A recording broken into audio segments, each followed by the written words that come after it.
Premier League season have now been revealed, and according to Opta, it is Manchester United who have the toughest start. United play 3 of their opening 5 games against teams that finished in the top 4 last season.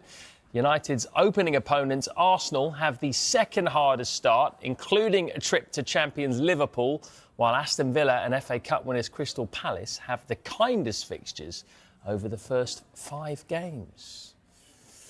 So Ruben Amorim would have been hoping for a kinder start to the new season, but he's got the opposite, really. Let's speak live to United We Stand editor and journalist Andy Mitten. Andy, good to see you. We just spoke to Harry Symeou, Arsenal podcaster, and he was a bit concerned about going to Old Trafford as a first fixture. How do you view having Arsenal at home? It's difficult, but then Manchester United finished 15th last season. Every game's going to be difficult. It reminded me back to 1989, first game of the season. Arsenal, who were a far better team than Old Trafford then, than Manchester United then, came to Old Trafford and United won 4-1. Michael Knighton was going to take over the club. He was dribbling the ball on the pitch before the game. I studied in the Stretford End that day. It was sunny. The world was a wonderful place. And Manchester United finished 11th that season. Faded very, very quickly after that opening day. It's a tough start for Manchester United. Also reminds me a bit of when David Moyes took over. And 3 of the first 5 fixtures, I think, were teams who'd finished in the top 6. Look, it's difficult. Your headline there was, it's a really difficult start for Manchester United. And it is. But equally, Manchester United have got to show that there's going to be a significant improvement on last season. And there's still time in the transfer market. We've seen one player come in already. We're going to have a full pre-season. The manager's bedded himself in now. So... yeah, fans are going to be watching. They're going to be really, really eager to see what happens, but it is a difficult start. And it's interesting you mentioned David Moyes there. We all know what happened to him eventually as the Man United manager. And we've just shown on Opta there, Opta thinks that Manchester United have the toughest first 5 fixtures. So if they don't start too well, how much pressure is Ruben Amorim going to come under? He's always under pressure, and the pressure will only increase. The fans have really backed him so far, singing his name at every game because they believe in him. They want to believe in him as well. There's defiance, there's a bit of desperation, but United cannot be finishing 15th next season. There's got to be a significant improvement. And if you're a manager at a huge club like Manchester United, there's always going to be a lot of pressure. And we saw, for example, when Ole Gunnar Solskjaer started to fade, in the autumn, Jose Mourinho. We've seen this before where managers lose the job in the autumn or October, November, December.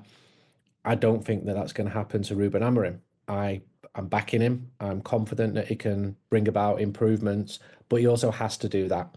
The wins have got to come. There cannot be a repeat of last season. And people at the club are absolutely confident that the wins are going to come.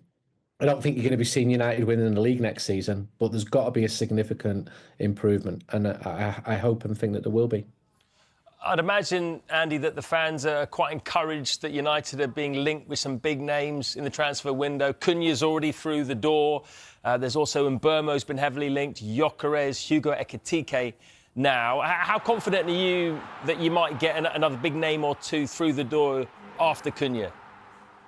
So Cunha's signing was greeted with a lot of enthusiasm. United fans had seen how well he'd done for Wolves against Manchester United. Wolves, one of the teams who regularly beat Manchester United. This is what Manchester United have become. I think there'll be another name in. I think there's money there for another name of that sort of price category before Manchester United need to start moving players on, before they can release more funds to bring in other players, which the manager would like to bring in.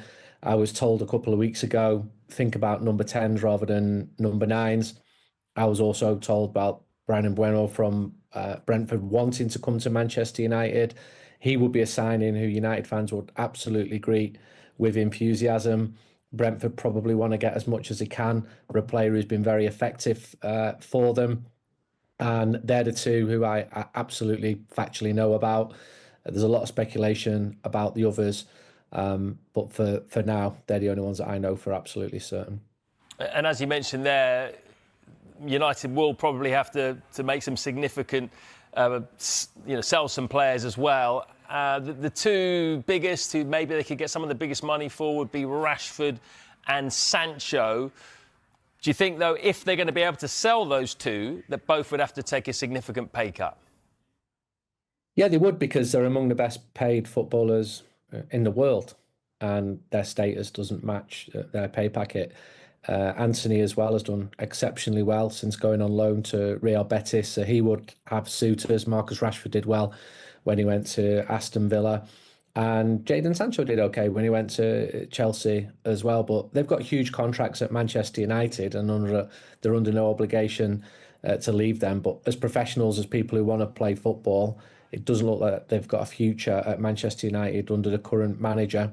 So it's up to compromise to be reached, whether it's them going on loan or whether that's them being sold. But there will have to be compromise there. But this has actually happened a lot in the post-Ferguson years. You've had players with no future at Manchester United moving on, with United either having to subsidise the wages or take a lower fee than they would have otherwise got. This is what happens when you finish 15th. When you're the champions and everyone wants your players, you can charge a price for that. When you're not, then it becomes more difficult in the market.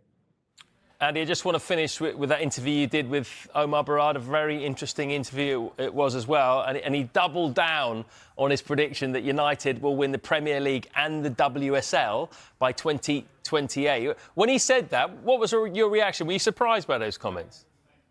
I think he's aiming for that. And if you're not going to aim for something, then what's the point of being in football? In his mind, it's a realistic target. He knows it's going to be difficult, so absolutely, because rivals are stronger than they've ever been. Every club in the Premier League has got money to buy top players now, far better players than traditionally they've been able to in relation to Manchester United.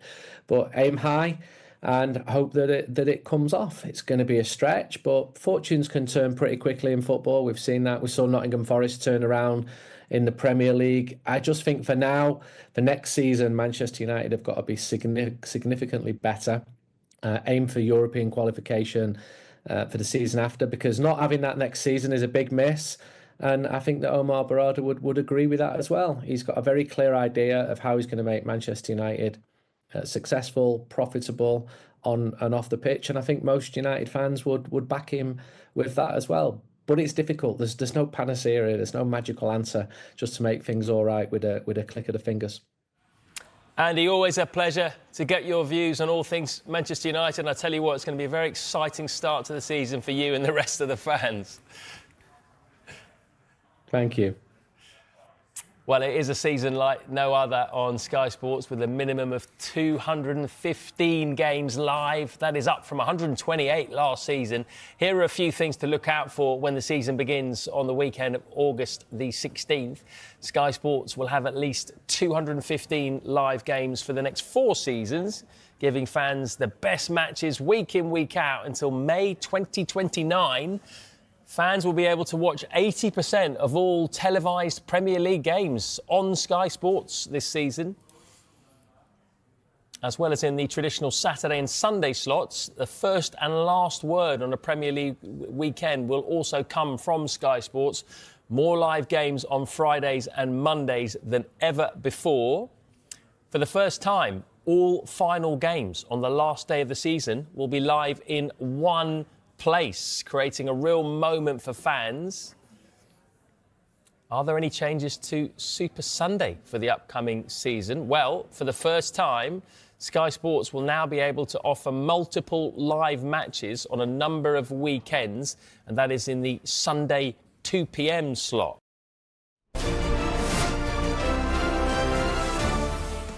Manchester United are moving aggressively in the transfer market under new boss Ruben Amorim, with Bryan Mbeumo high on their wish list.